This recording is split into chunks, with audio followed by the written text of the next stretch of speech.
Olá!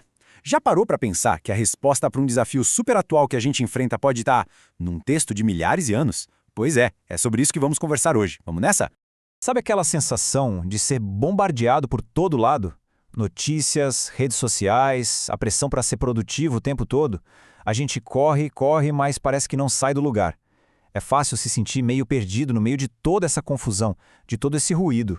Parece meio escanho, né? Buscar um mapa para os problemas de hoje em algo tão antigo. Mas a verdade é que, olha só, a tecnologia mudou, o mundo mudou, mas o ser humano, nossos medos, nossas esperanças, isso não mudou tanto assim.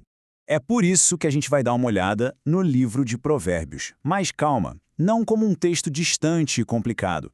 Pensa nele mais como um manual prático, quase como uma coleção de life hacks sobre o comportamento humano, que já foram testados pelo tempo.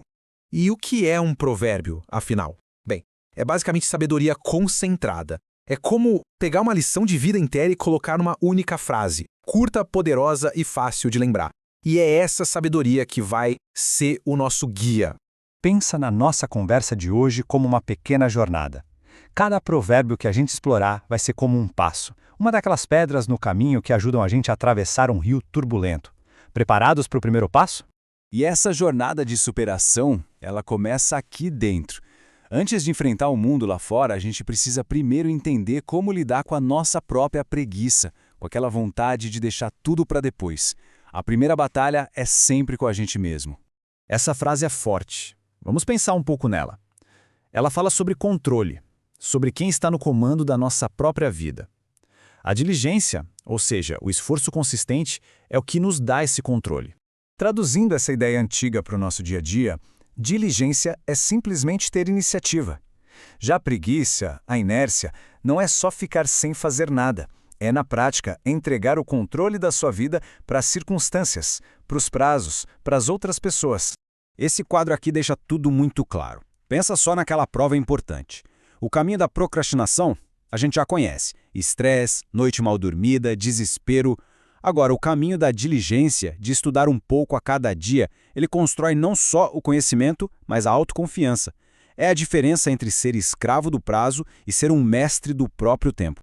Ok, depois de olhar para dentro, vamos ver como essa sabedoria se aplica nas nossas relações. Porque as nossas palavras e as pessoas com quem a gente anda, nossa, como isso molda a nossa vida. Isso aqui é algo que a gente vê todo santo dia, principalmente na internet. Uma palavra pode começar uma guerra ou pode acalmar uma tempestade. O poder está todo em como a gente escolhe responder. Olha como isso é atual. Alguém faz um comentário agressivo numa postagem. A reação imediata, o instinto, é responder com a mesma agressividade a tal palavra dura. O resultado? Uma briga que não leva a lugar nenhum. Mas a resposta branda, que pode ser ignorar ou responder com uma pergunta calma, quebra esse ciclo. Ela desarma o conflito e abre espaço para o diálogo.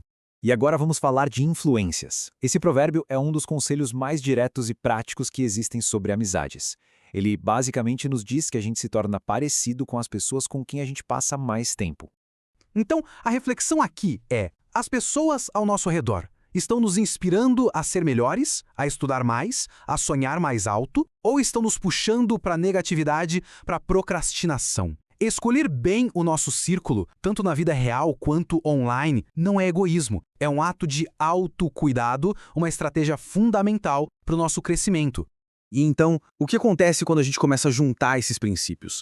Esforço, comunicação cuidadosa, boas influências, a gente começa a construir algo incrivelmente valioso: resiliência. E superar desafios não significa que os problemas vão sumir de jeito nenhum. Significa que a gente se torna mais forte, mais sábio e mais capaz de lidar com eles quando eles aparecem. A superação é a própria jornada e não um ponto de chegada. Então, para a gente resumir essa jornada, aqui ficam os pontos-chave. Primeiro, praticar a autodisciplina, começando pequeno. Segundo, se comunicar com cuidado, usando as palavras para construir pontes. E terceiro, escolher bem as influências. São passos simples, mas com um poder de transformação imenso. No final das contas, tudo começa com uma escolha, uma única decisão. A decisão de estudar 15 minutos em vez de rolar o feed. A decisão de dar uma resposta calma em vez de uma agressiva. Uma só escolha pode mudar toda a nossa trajetória. E essa é a questão que fica no ar. Qual dessas lições antigas parece ser a mais necessária na nossa vida neste exato momento?